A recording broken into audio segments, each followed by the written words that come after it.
3 things only spiritually gifted people experience.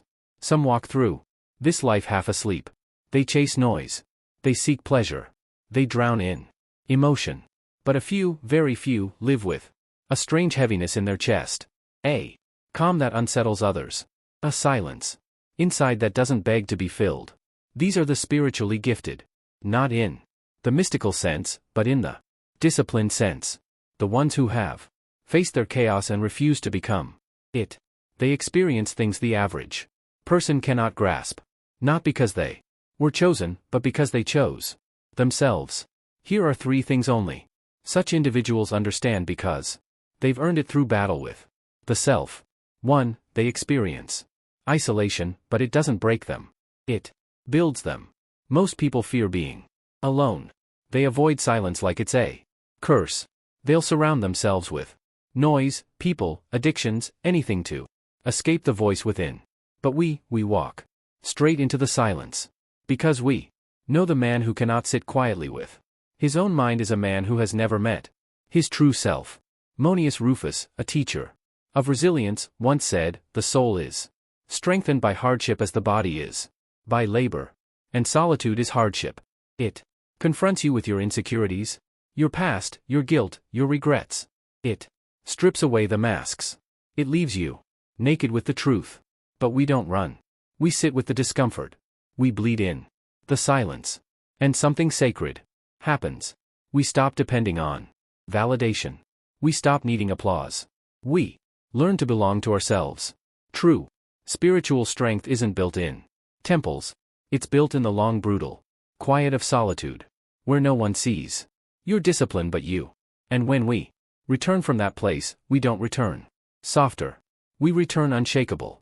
2. They experience the death of ego while still breathing. The ordinary man lives in his ego. Everything is personal. Every insult cuts him. Every opinion disturbs his peace. He clings to identity, to image, to reputation. But the spiritually awakened have died in that way already. They've buried their ego not with words but with acts of discipline. As Epictetus said, if you wish to improve, be content to be thought foolish and stupid. And we are. We're willing to look strange in a world that worships pride.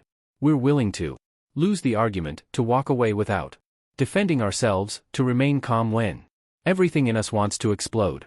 Because we've realized ego is a trap, a cage disguised as armor. The more you protect it, the more it owns you. But when you kill the need to be praised, you become untouchable, free. We don't live for status. We live by principle. And that principle isn't loud. It's silent like steel under the skin. That death, the death of ego, is the beginning of real life.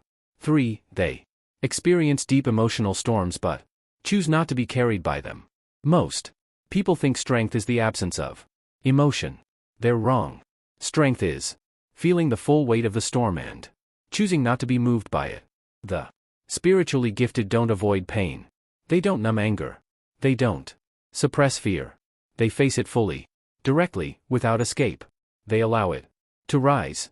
They feel the heat of the flame, but they do not let it burn the house down because they have mastered the art of standing in fire without losing form. As Seneca once wrote, no man is more unhappy than he who never faces adversity, for he is not permitted to prove himself, and adversity isn't always external. Sometimes it's the violent wave of grief, the sudden grip of jealousy, the slow poison of resentment. But we don't act on it. We don't spill it onto others. We carry it with discipline. Because every destructive emotion, if resisted, becomes fuel. Every temptation, if denied, becomes power. And every reaction we control becomes a victory over the shadow within us. We do not live to avoid feeling. We live to dominate what we feel. That is why the spiritually disciplined appear calm. It's not because they're cold. It's because they've learned to fight the battle inwardly and win it without a sound. Most will never understand this path because it asks for silence instead of noise, solitude instead of validation, and discipline instead of comfort. But if you've made it this far, then you're not like most. You don't want to feel powerful. You want to be powerful within. Subscribe if you're ready to master the storm without Showing the world a drop of